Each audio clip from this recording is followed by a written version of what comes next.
Day 9. Morning breakfast பார்த்தீங்கன்னா 2 முட்டை 2 தோசை அதுக்கப்புறம் கறிவேப்பிலை சட்னி சாப்பிட்டேன். இன்றைக்கும் லஞ்ச் ரெக்கார்ட் பண்ண மறந்துட்டேன். லஞ்ச் என்ன சாப்பிட்டேன்னா முருங்கைக்காய் குழம்பு, எக்ஸு, ரைஸு. டின்னருக்கு வந்து தோசை, முருங்கைக்காய் குழம்பு. இன்றைக்கி ஆக்சுவலி நான் ஒர்க் அவுட் பண்ணல, ஒரு ஒர்க் விஷயமா வெளியே போயிட்டேன். அதனால் இன்றைக்கி என்ன பார்க்க போகிறோம்னா டே 0 வெர்சஸ் டே 8.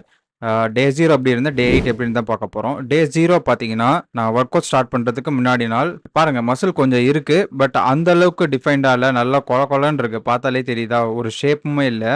டே 8 பாருங்களேன் எப்படி இருக்குன்னு. என் ஷோல்டர்ஸே பாருங்கள், ஒரு டிஃப்ரென்ஸ் தெரியுது. ஷோல்டர்ஸ் தெரியுது, பைசப்ஸு எல்லாமே கொஞ்சம் தனித்தனியாக தெரியுதா. அன்னைக்கு பார்த்ததை விட இன்னைக்கு நல்லா இருக்குல்ல. இது வரைக்கும் பார்த்தீங்கன்னா நான் ப்ராப்பர் டயட்டு ப்ராப்பர் ஃபுட்டுன்னு எடுக்கல, முட்டை மட்டும் தான் எக்ஸ்ட்ரா ப்ரோட்டீனுக்கு எடுத்துகிட்டு இருந்தேன். ஆனால் நல்ல ஜங்க் ஃபுட் சாப்பிட்டேன். Daily night mid night junk food சாப்பிட்டுட்டு இருந்தேன். பட் நம்ம பண்ணுற ஒர்க் அவுட்டுக்கு நம்ம பாடி வந்து பாருங்கள் எந்த அளவுக்கு சேஞ்ச் ஆயிருக்குன்னு.